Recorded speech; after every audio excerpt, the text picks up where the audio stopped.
Good morning. तो आज जो हम लोग टॉपिक पढ़ेंगे, हमारी टॉपिक होगी डबल इंटीग्रल। ध्यान देना, डबल इंटीग्रल।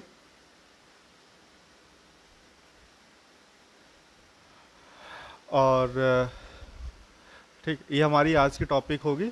हमारे सिलेबस में क्या है ना, तो जो डबल इंटीग्रेशन आता है, डबल इंटीग्रेशन क्या कहते हैं, कैलकुलस का जो हमारे पास मल्टीपल इंटीग्रल होता है, ठीक है, वहाँ से टॉपिक लिया गया है।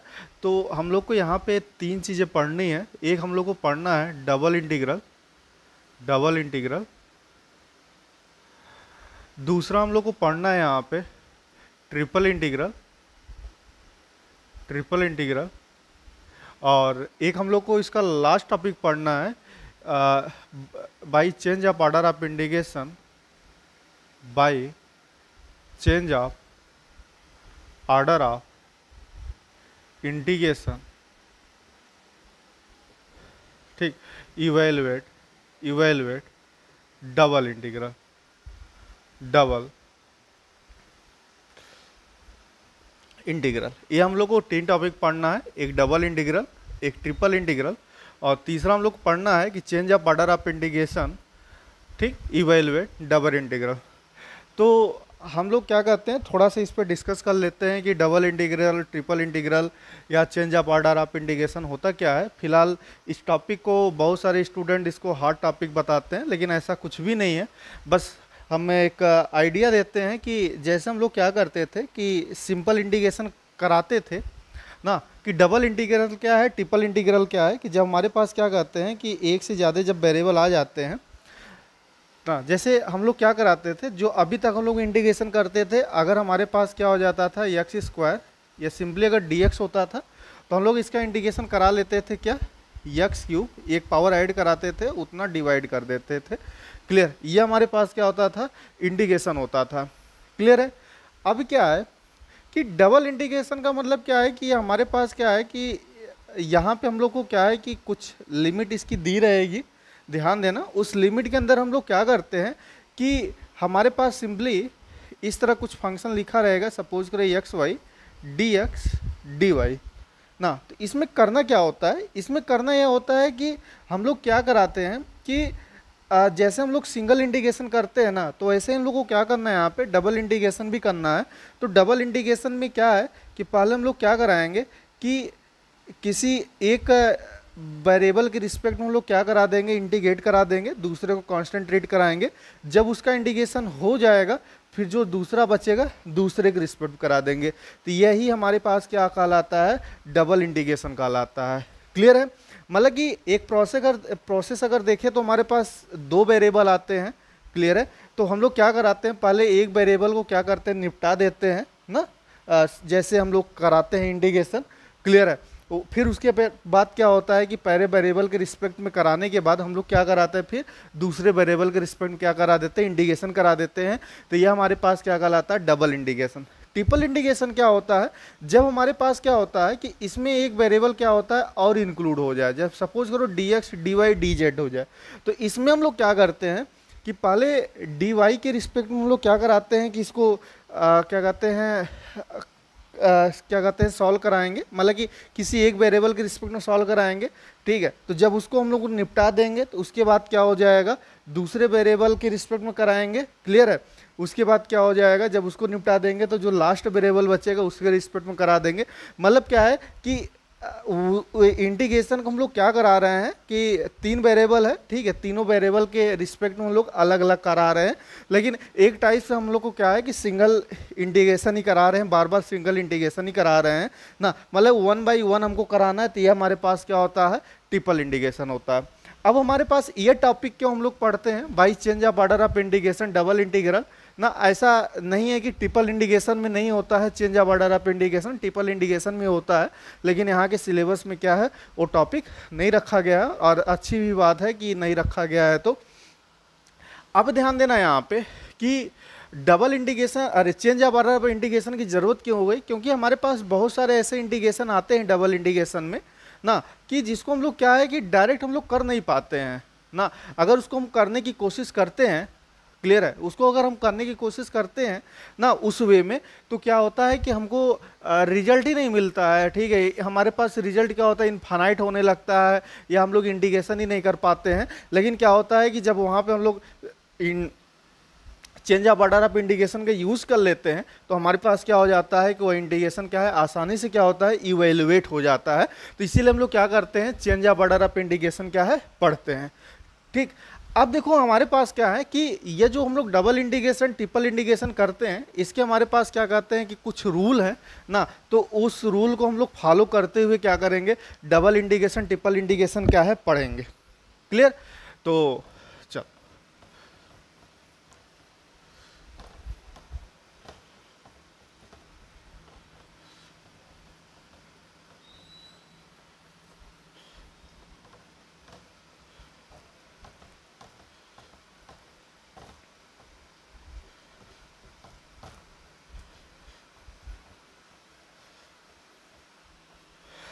तो ये हम लोग यहाँ पे अब सीखते हैं कि डबल इंटीग्रेशन को कैसे इवेलुएट कैसे करते हैं।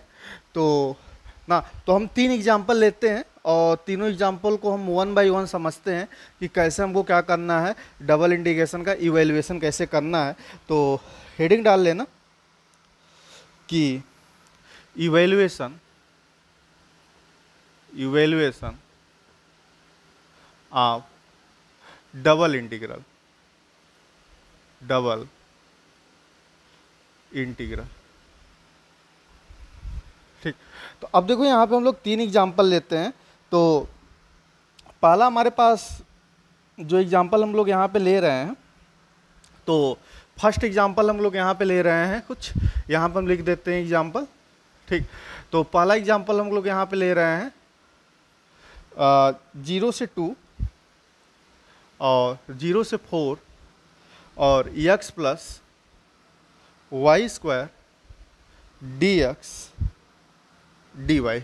दूसरा हम लोग यहाँ पे ले रहे हैं क्वेश्चन 0 से 1 और 0 से x स्क्वायर और e के पावर y बाई एक्स और यह dy dx। और एक क्वेश्चन हम लोग यहाँ पे ले रहे हैं कि तीसरा इवेल्युएट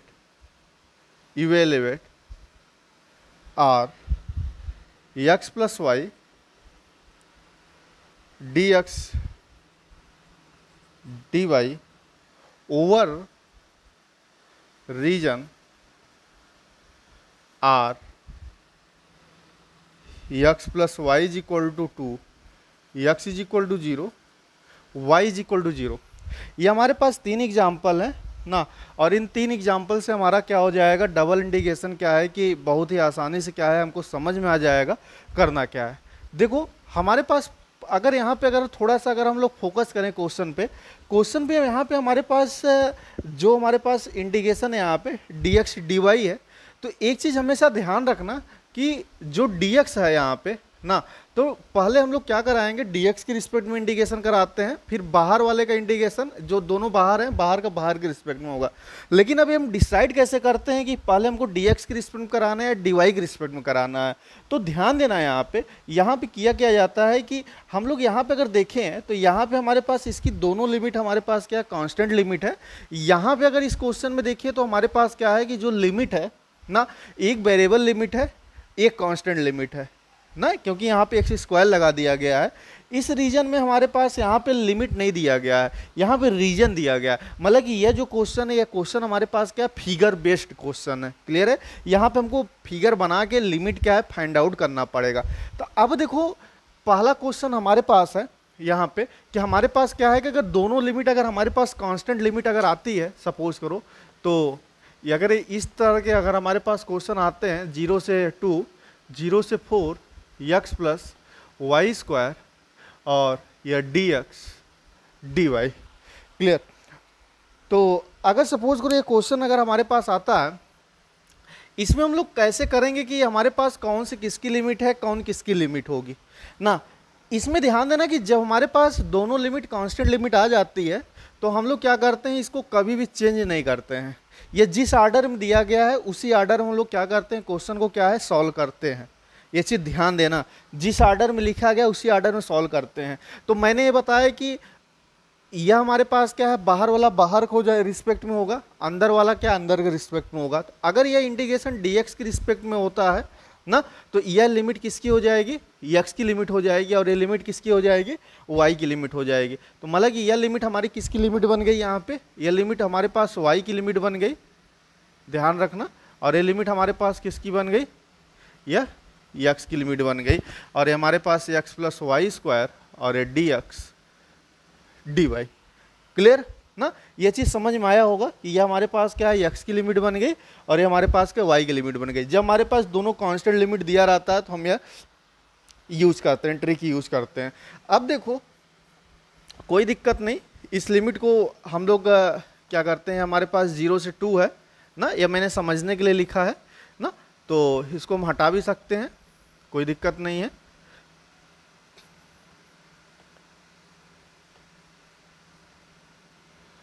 और ठीक, तो ये हमको समझ में। अब ध्यान देना कि इसको हम लोग इसका क्या करा देंगे, इंटीग्रेशन करा लेंगे, x प्लस वाई स्क्वायर, इसका इसके रिस्पेक्ट में क्या कराएंगे, इंटीग्रेशन करा देंगे। क्लियर। अब इसका इंटीग्रेशन जैसे हम लोग सिंगल इंटीग्रेशन करते हैं वैसे सॉल्व करना है, तो वैसे हम लोग इसको सॉल्व कर लेते हैं। तो सॉल्व करने पे हमारे पास क्या आ जाएगा, 0 से 2 हो जाएगा। इसका अगर हम लोग इंटीग्रेशन सॉल्व कराएंगे तो x के रिस्पेक्ट में इसका इंटीग्रेशन कितना हो जाएगा, x स्क्वायर बाई 2 हो जाएगा, ध्यान रखना, प्लस वाई स्क्वायर के जब कराएंगे dx के रिस्पेक्ट में तो वाई स्क्वायर बाहर हो जाएगा, 1 बचेगा, 1 का इंटीग्रेशन कितना आएगा, x आएगा। तो ये हमारे पास कितना आ जाएगा, x वाई स्क्वायर हो जाएगा, और ये कितना आ जाएगा 0 से 4, और यहाँ पे यह dy हो जाएगा। अब ध्यान रखना यहाँ पे ये 0 से 2 रहेगा। अब यहाँ पे क्या कराएंगे, x की जगह, ये x की लिमिट है, ध्यान रखना, x की जगह पुट कराएंगे तो ये कितना हो जाएगा 4 का स्क्वायर, 4 का स्क्वायर मतलब 16 बाई कितना आ जाएगा 2 आ जाएगा। और यहाँ पे अगर पुट कराएंगे तो 4 वाई स्क्वायर, और 0 पुट कराएंगे तो 0 0 तो -0, तो ठीक है, तो 0 ही आएगा, और ये हमारे पास क्या हो गया, dy हो गया। अब ध्यान देना कि जैसे इतना आया इसको हम थोड़ा सा सॉल्व कर लेते हैं, तो ये हमारे पास 0 से 2 हो जाएगा, और ये हमारे पास 8 हो जाएगा, और फिर प्लस 4 वाई स्क्वायर, और ये हमारे पास क्या हो गया, dy हो जाएगा। अब ये ध्यान देना, फिर ये हमारे पास क्या हो गया, यह y की लिमिट है, dy के रिस्पेक्ट में कर रहे हैं, तो अब इसको dy के रिस्पेक्ट में क्या करा देंगे, इंटीग्रेट कराएंगे, तो 8 बाहर हो जाएगा, 1 है, 1 का dy के रिस्पेक्ट में इंटीग्रेशन y आ जाएगा, और इसका कितना आ जाएगा 4 वाई क्यूब बाई कितना हो जाएगा 3 हो जाएगा, और लिमिट कितना हो गया 0 से 2 हो गया। तो हमारे पास कितना आ जाएगा, लिमिट पुट कराएंगे तो 8 × 2 आ जाएगा, प्लस 4 × ये 2 के पावर 3/3 हो जाएगा, और ये -0 हो जाएगा, तो ये 16 आ जाएगा, और ये हमारे पास कितना हो जाएगा 2 2 जा 4 2 जा 8, ये 32 आ जाएगा, ठीक है, और बाई 3 हो जाएगा, ये हमारे पास आ जाएगा 48, और ये 32/3, ये हमारे पास आ जाएगा 8 2 10 हो जाएगा, 4 3 7 8 आ जाएगा बाई 3। ये हमारे पास क्या होगा, इसका फाइनल आंसर हो गया ना। तो यह पहला हमको क्लियर हुआ होगा कि अगर हमारे पास दोनों लिमिट अगर कांस्टेंट लिमिट आती है तो हम लोग क्या करते हैं, इस पे डिपेंडेंट होते हैं। क्लियर है, जो अंदर होगी ये अंदर की लिमिट है, x की लिमिट है, ये जो बाहर है बाहर की लिमिट। अगर यहाँ पे अगर हमारे पास dy हो जाता या x हो जाता, तब ये हमारे पास क्या हो जाता, पहले या y की लिमिट हो जाती या x की लिमिट हो जाती। क्लियर है, तो पहला क्वेश्चन क्लियर हुआ होगा, दोनों लिमिट अगर कांस्टेंट लिमिट होती है। अब नेक्स्ट हम लोग यहाँ पे आते हैं कि अगर एक लिमिट अगर हमारे पास वेरिएबल दी गई है तब के लिए क्या करते हैं।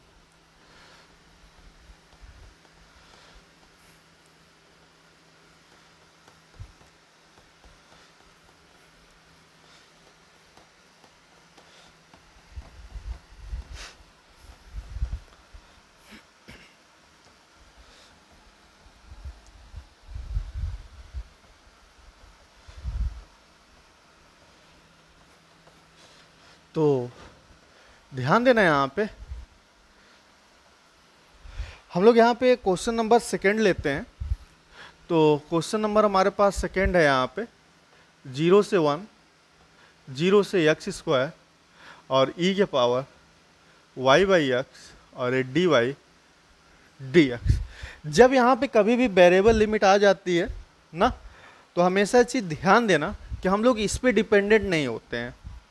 क्लियर है, इसमें हमको डिपेंडेंट नहीं होना है, या हमको क्या कहते हैं सब्जेक्टिव एग्जाम हो रहा है तो आगे पीछे दिया जा सकता है ना हमको चेक करने के लिए, तो इसलिए इस पर कभी भी हम लोग डिपेंडेंट नहीं होते हैं। हम लोग कहाँ पे आते हैं, यहाँ पे आते हैं। ये हमारे पास क्या है, लिमिट किसके फॉर्म में लिखा गया है, यक्स के फॉर्म में लिखा गया है। तो हम लोग ये क्लियर होंगे, ये लिमिट किसकी होगी, वाई की लिमिट होगी। अगर ये वाई की लिमिट है तो हमारे पास क्या है, यक्स की लिमिट है। क्लियर है ना। तो अब हमको क्लियर हो गया कि ये अगर अंदर वाली y की लिमिट है तो पहले हम लोग dy के रिस्पेक्ट में कराएंगे, बाहर वाली x की लिमिट है तो हम लोग क्या कराएंगे, बाहर वाला dx के रिस्पेक्ट में कराएंगे। क्लियर है। अगर मान लो ये क्वेश्चन यहाँ पे dx dy लिख दिया होता ना, तो हम लोग अपने से इसको इंटरचेंज करा लेते हैं, यहाँ पे कोई दिक्कत नहीं था। ठीक है, तो देखो यहाँ पे, तो ये हमारे पास हो जाएगा 0 से 1, और ये हमारे पास 0 से x स्क्वायर है, और e के पावर y बाई एक्स, और dy बाई डी एक्स। ये हमको क्लियर हो गया। अंदर वाली लिमिट किसकी है, y की लिमिट है, तो dy के रिस्पेक्ट में करना है, और dy के रिस्पेक्ट कराएंगे तो 0 से 1, और इसको dy के रिस्पेक्ट कराएंगे तो इसको पहले एक साथ कर लेते हैं, एक ब्रैकेट में कर लेते हैं, e के पावर y बाई एक्स, और ये हमारे पास dy, और ये हमारे पास हो जाएगा यहाँ पे dx हो जाएगा। अब देखो, अगर इसका इंडिकेशन कराते हैं 0 से 1, तो dy के रिस्पेक्ट में कराएंगे तो x हमारे पास क्या हो जाएगा, कांस्टेंट हो जाएगा। और एक इंडिकेशन जानते हो, मैंने बताया था, अगर e के पावर ax अगर है ना, और dx के रिस्पेक्ट में करा रहे हैं, तो इसका इंडिकेशन क्या हो जाता है, e के पावर x, और x का जो कोफिशिएंट है यहाँ पे, इससे डिवाइड हो जाता है। अगर यही रूल अगर यहाँ पे हम लोग यूज कराएं, तो यहाँ पे हम लोग क्या कर सकते हैं कि अगर e के पावर y बाई एक्स अगर हम लोग करा रहे हैं dy के रिस्पेक्ट में, तो 1 बाई एक्स क्या हो जाएगा, कांस्टेंट ट्रीट होगा। क्योंकि इंडिकेशन में जिसके रिस्पेक्ट में इंडिकेशन होता है, उसके अलावा दूसरा जो वेरिएबल होता है कांस्टेंट ट्रीट होता है, तो 1 बाई एक्स क्या हो जाएगा, कांस्टेंट ट्रीट होगा। तो यहाँ पे कितना आ जाएगा, e के पावर y बाई एक्स तो आएगा ही, और 1 बाई एक्स से क्या हो जाएगा, डिवाइड होगा, और फाइनली कितना आ जाएगा, x y बाई एक्स हो जाएगा। तो इसका इंडिकेशन हमको कितना मिल जाएगा, x इंटू ई के पावर y बाई एक्स, और 0 से x स्क्वायर, और ये कितना आ जाएगा यहाँ पे dx हो जाएगा। और जैसे इतना आएगा तो अब ध्यान रखना है कि यह लिमिट हमको क्या है, y की लिमिट है, y की जगह पुट करना है। तो इसको हम लोग क्या कर लेते हैं, y की जगह पुट करते हैं, और अगर y की जगह पुट करते हैं तो x इंटू ई के power x square upon x हो जाएगा, माइनस यहाँ पे अगर पुट कराएंगे तो 0 हो जाएगा ना, नहीं यह तो हमारे पास क्या रहेगा, एक्स ही रहेगा, ध्यान रखना। और e के पावर यहाँ पे 0 बाई एक्स हो जाएगा, और ये कितना आ जाएगा यहाँ पे dx हो जाएगा। क्लियर। अब देखो ये हमारे पास आ जाएगा यहाँ पे 0 से 1 हो जाएगा, और यह x इंटू ई के पावर x हो जाएगा, और माइनस यहाँ पे हमको x मिलेगा, e के पावर ये 0 हो जाएगा, e के पावर 0 की वैल्यू 1 होती है, तो यहाँ पे x आ जाएगा, और इंटीग्रेशन क्या हो जाएगा यहाँ पे dx हो जाएगा। क्लियर। अब देखो यहाँ पे इसको तो सॉल्व करना जानते हो, फर्स्ट फंक्शन सेकंड फंक्शन, तो इसका जो हमारे पास इंटीग्रेशन होगा, इसका इंटीग्रेशन कर लेते हैं। तो आइलेट का अगर यूज कराते हैं तो x फर्स्ट फंक्शन ट्रीट होगा, e के power x second function treat होगा ना। तो x e के पावर x का इंटीग्रेशन हो जाएगा, e की पावर इतना ही आएगा। इसके बाद x का क्या होता है, डिफ्रेंसिएशन होता है, e के पावर x का इंटीग्रेशन, दोनों का मल्टीप्लिकेशन कितना आ जाएगा, e की पावर x, फिर e के पावर x का इंटीग्रेशन, फिर से e के पावर x हो जाएगा। क्लियर। और इसका इंटीग्रेशन कितना आ जाएगा, एक्स स्क्वायर बाई 2, और यहाँ पे क्या करा देंगे, लिमिट पुट करा देंगे 0 से 1। अब इसको इवेल्युएट करा लेते हैं, x की जगह 1 पुट कराते हैं, तो 1 इंटू ई के पावर 1 माइनस ई के पावर 1 माइनस ये आ जाएगा e के पावर 1 बाई 2 हो जाएगा, और फिर माइनस यहाँ पे पुट कराएंगे तो ये 0 हो जाएगा, और ये प्लस हो जाएगा e के पावर 0, और ये प्लस हो जाएगा, और 0 स्क्वायर बाई 2। ठीक। तो ये हमारे पास कितना आ जाएगा, e माइनस ई, और माइनस ई बाई 2, और यहाँ पे हमारे पास कितना आ जाएगा, प्लस या 1 आ जाएगा, और ये प्लस 0 आ जाएगा। तो ये हमारे पास आ जाएगा 1 माइनस ई बाई 2, ये हमारे पास क्या हो जाएगा, इसका आंसर हो जाएगा।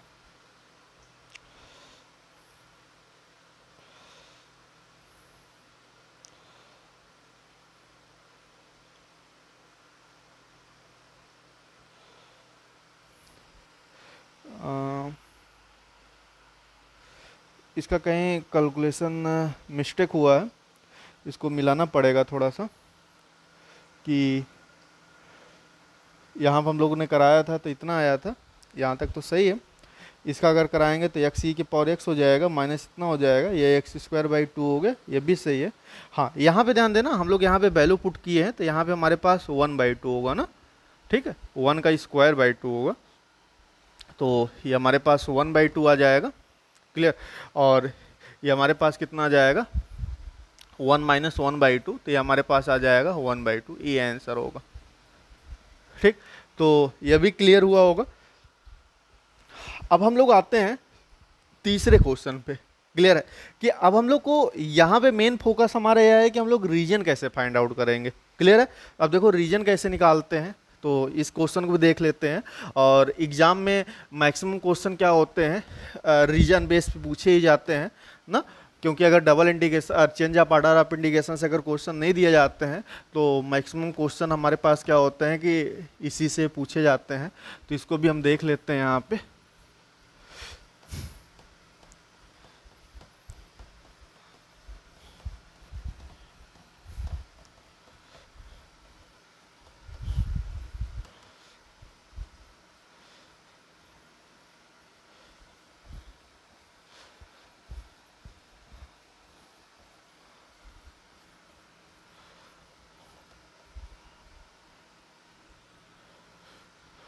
तो देखो, जो हमारे पास क्वेश्चन था, हमारे पास क्वेश्चन था यहाँ पे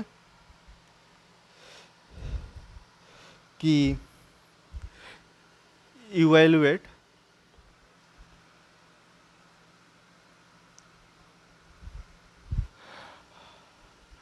रीजन आर दिया गया था और एक्स प्लस वाई, और ये हमारे पास क्या था यहाँ पे d x d y over R. R region हमारे पास क्या था, x plus y is equal to 2, x is equal to 0 और वाई इज इक्वल टू क्या था हमारे पास 0 था। अब देखो इसको सॉल्व कैसे करेंगे हम लोग, ये हमारे पास क्वेश्चन नंबर 3 है। तो देखो इसको सॉल्व करने का तरीका क्या है कि पहले यह जो हमारे पास दिया गया इससे हम को फिगर ड्रा करेंगे। तो हम लोग क्या करते हैं, x axis y axis draw कर लेते हैं। तो ये हमारे पास क्या है, यह एक्स एक्सिस है, ये हमारे पास वाई एक्सिस है। अबे ध्यान देना कि अगर x plus y is equal to 2 है ना, तो एक फार्म पढ़े होगे, इंटरसेप्ट फार्म पढ़े होगे। इंटरसेप्ट फार्म कुछ ये बताया जाता है, x by a plus y by b is equal to a ना। और यहाँ पे बताया जाता है कि इसको यह लाइन ऐसे जाती है और जो x पे जो इंटरसेप्ट होता है a होता है और y पे क्या होता है b होता है। कुछ अगर हम इस इक्वेशन को इसमें अगर चेंज कर लें तो हमारे पास क्या हो जाएगा यहाँ पे कि अगर इसमें चेंज कर लेते हैं, अगर x plus y is equal to 2 given है, 2 से डिवाइड करा लें तो x by 2 y by 2 is equal to कितना हो जाएगा, 1 आ जाएगा। और जैसे इतना आएगा तो मतलब क्या है कि एक्स एक्सिस पे भी इंटरसेप्ट हमारे पास 2 होगा, वाई एक्सिस पे भी क्या हो जाएगा, इंटरसेप्ट 2 होगा। तो मतलब कि यहाँ का जो पॉइंट होगा 2 0 होगा और यहाँ का पॉइंट कितना होगा 0 2 होगा, क्लियर है। तो हम लोग इसको ड्रा कर लेते हैं यहाँ पे ना। ये पॉइंट हमारे पास क्या है 2 0 है और ये पॉइंट हमारे पास क्या है 0 2 है, क्लियर। अब देखो यहाँ पे ये हमसे कह रहा है कि x इज इक्वल टू 0 है, तो x इज इक्वल टू 0 किसका इक्वेशन होता है, y एक्सिस होता है, यह है। और y इज इक्वल टू 0 हमारे पास x एक्सिस इक्वेशन होता है। तो हमारे पास जो बाउंड्रेड रीजन आ गया, बाउंड्रेड रीजन, यह रीजन हमारे पास क्या हो गया, यह कंप्लीट रीजन हमारे पास क्या हो गया, बाउंड्रेड रीजन हो गया। अब ध्यान देना, इसमें हम लोग क्या करते हैं, एक स्ट्रिप बनाते हैं। स्ट्रिप क्या होता है, स्ट्रिप कुछ हम लोग ऐसे छोटा सा या तो एक्स एक्सिस पे परपेंडिकुलर बनाते हैं या तो ऐसे वाई एक्सिस पे क्या होता है, परपेंडिकुलर बनाते हैं।